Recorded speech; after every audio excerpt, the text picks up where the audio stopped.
ব্যালটে ২১ থেকে ২৫ জানুয়ারির মধ্যে পছন্দের প্রার্থীকে ভোট দিতে পারবেন প্রবাসীরা। তবে প্রচারণা না থাকায় হ্যাঁ না ভোট নিয়ে সংশয় প্রবাসীরা।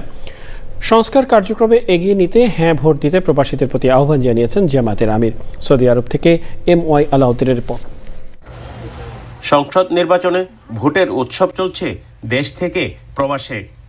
সৌদি আরবে প্রবাসীদের সঠিকভাবে ভোট প্রদানে সহযোগিতা করছেন জেদ্দায় বাংলাদেশি কমিউনিটির নেতারা। আমি মেসেজ পাওয়ার সাথে সাথে সৌদি পোস্ট অফিস থেকে এই ব্যালট পেপারটা নিয়ে আসছি। আনার পরে এখানে কিছু নির্দেশনা আছে, অনেকেই জিনিসটা হয়তো জানে না কিভাবে এটা অ্যাক্টিভ করতে হয়। তারপরে এখানে দেখেন একটা QR কোড দেওয়া আছে, এই QR কোডটা স্ক্যান করে আমরা এখানে এটা অ্যাক্টিভ করে দিয়েছি। নির্বাচন কমিশনের তথ্য অনুযায়ী ২১ থেকে ২৫ জানুয়ারির মধ্যে পছন্দের প্রার্থীকে ভোট দিতে পারবেন প্রবাসীরা। রাষ্ট্র গঠনে ভূমিকা পালন করতে পারবেন জেনে খুশি বিদেশে থাকা বাংলাদেশিরা।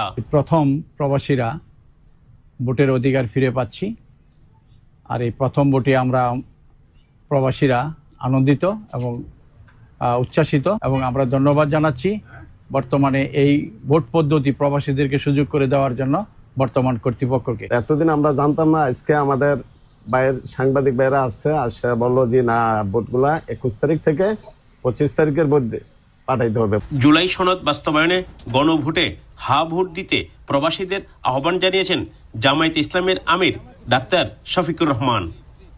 ভোট আপনার মাধ্যমে সমস্ত প্রবাসী ভাইদের কাছে আমাদের আহ্বান থাকলো যে আসুন আমরা সবাই মিলেই নতুন বাংলাদেশ গড়বো এবং হা ভোটে ভোট দেবো। আর বাকি কে কোথায় ভোট দেবে এটা যার যার চয়েস। এদিকে পোস্টাল ভোট অ্যাপে রিসেট পাসওয়ার্ডে সমস্যা হচ্ছে বলে জানিয়েছেন ভোটাররা। রিসেট পাসওয়ার্ডে গেলে যে OTP আসার কথা, OTPটা আসতেছে না। এই কারণে অনেকেই ব্যালট পেপার হাতে পাইছে, কিন্তু তারা ব্যালট পেপার রিসিভ করতে পারতেছে না অনলাইনে অ্যাপ্লিকেশনের মাধ্যমে। রিসেট পাসওয়ার্ডের সিস্টেম না আসে তাহলে অনেকেই ব্যালট পেপার পাবে, রেজিস্ট্রেশনও হয়েছে, কিন্তু তারা ভোট দিতে পারবে না। ভোট প্রদানে সঠিক পদ্ধতি সম্পর্কেও অবগত নয় অনেক প্রবাসী। ব্যালট পেপার হাতে পেয়েছেন, কিন্তু নির্ধারিত কোনো প্রতীকে অথবা তারা যে হা এবং না ভোটের মাধ্যমে নিজের মতামত প্রকাশ করবেন এই নিয়ে তাদের বিভ্রান্তি রয়েছে।